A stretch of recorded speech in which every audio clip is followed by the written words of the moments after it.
we're offering them a chance of respite, fun, play, creative opportunities where they actually are relating with other kids who are in a similar position to them. And for me, it's really important that they're actually seen here in the hospice and that they feel at home in this building with hospice staff. And really important that the hospice staff are at home with the kids as well as with their parents. I think we give them a sense of freedom, which perhaps in their home environment they're struggling to find. They're having to deal with a huge amount of anxieties and perhaps a feeling of being careful, of not knowing, of being uncertain. And here we give them a feeling, I think, that everything is okay, that we will support them. They get friendship with the other children. They get a good deal of loving and hugging around us. Whereas for me, it's interesting getting a balance between sort of teaching, really giving them a foundation of something that holds, that they can learn some self-determination physically from, and letting them play.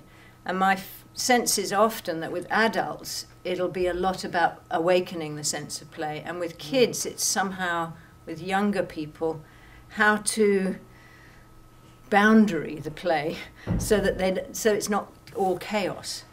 And that's been interesting for me. I think there are three things about this way of moving that I find really inspirational that we were chatting about, Gail. One is that I think touch becomes very difficult if you're always looking for a hug. Yeah. If at school your teacher always wants to give you a hug that's overloaded with emotion, which is the hug of a child of a parent who's very unwell.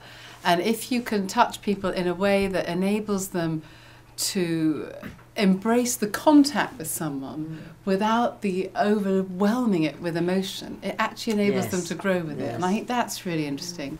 Well, I think just meaning the idea of the task or something like we do a lot of support work, quite physically supporting. So, you know, you can get that out of them, but actually they will support each other, and that will mean that emotionally as well, that can break down the boundary of, oh, I can't help myself or I can't help someone else. But by doing it physically, it sort of becomes easier to do it emotionally in a way. That's how I feel, anyway. That's what I felt. Actually, today I noticed in the morning session when we were doing speaking, the what-ifs, for instance, which is a playful thing, that to start with, yesterday I think it was, they barely knew how to do it. It's like the moving and the playing actually wakes up that quirky, free imagination. I think we recognise that, and I think that a lot of them actually are very inhibited at home. They're inhibited emotionally, they're inhibited physically. So when they come here, they are looking to run, and they're actually asking us, I think, generally, if they don't actually say it, they want to be outside, they want to run, they want to play football, they want to leap about, and they do a lot of leaping about, rolling down the hill, fighting with each other, not serious fighting, but play fighting. And they are often actually behave quite like puppies. These children are our future, and if their experience of living with illness, of living with the hospice on many occasions is really poor, then the outcome for all of us is pretty dim. What we can give them, it may only be a small something, but it might be that small something that makes a huge difference later on in their lives, and consequently for their families. And it's this going forward in as human and kind as way as possible. Children really matter, you know, they are our future. One kid came and said, "Oh, I can't do that, I'm too heavy."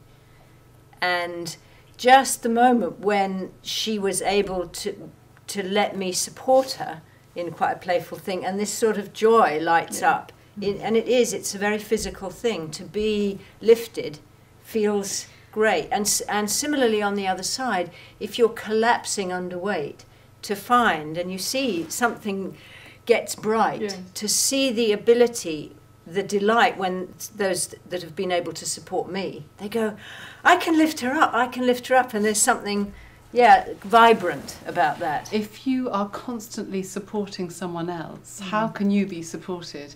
And I think the game, playing with lift and flying and the whole way that this way of movement play works, contact improvisation, is all about working with support and weight and understanding yourself physically and understanding and knowing your body so that you can be supported. I mean, as the week's gone on, I've had more and more kids flopping on me. You know, I found Start next week. Yeah. It's letting the kids be kids, really, and just having protected time in order to do that, and instead of having to, you know, be a carer for somebody. The older girl who came back, she was very clear about confidence. Yeah. You know, and Saturday Club was something to do with confidence. Yeah. And I think that's really important.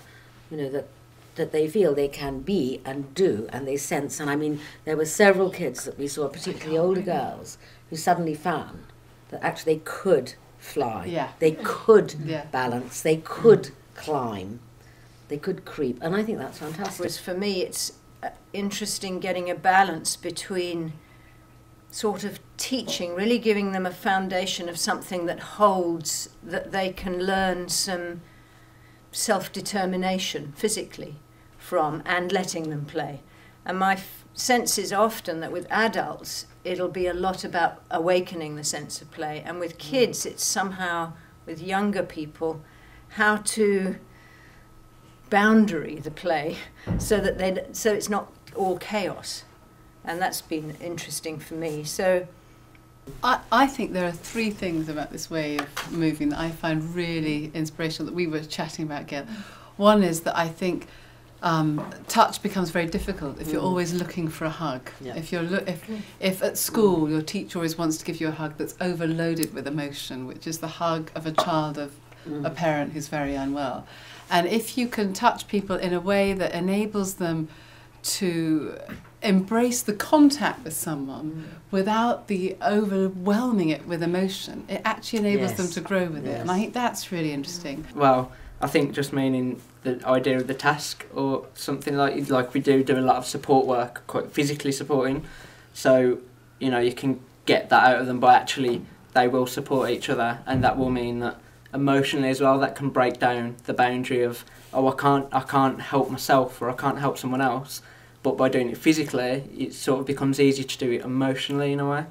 That's how I feel, anyway. That's what I felt. Yeah, and it is a personal development.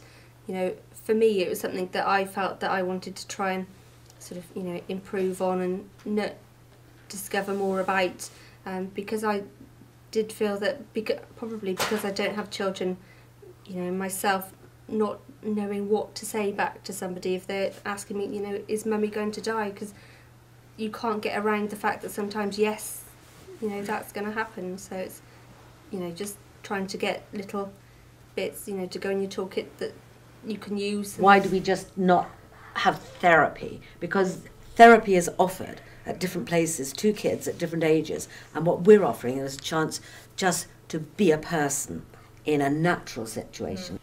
I think it's a combination. I think it's not just gymnastics, and nor is it, as we said, kind of like it's not movement therapy.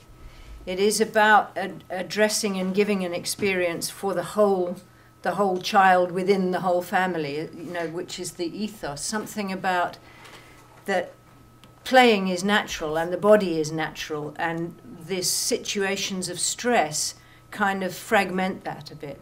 And I think these kind of opportunities help put it back together. So it's not, I wouldn't say it was about expressing emotion.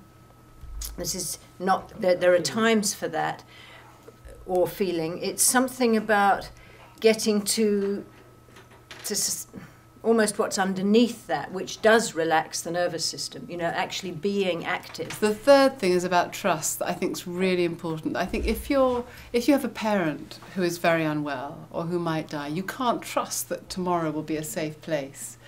And for me as a child, I know I was constantly secure that the world would be stable until I was an adult. But for these children, the world isn't stable.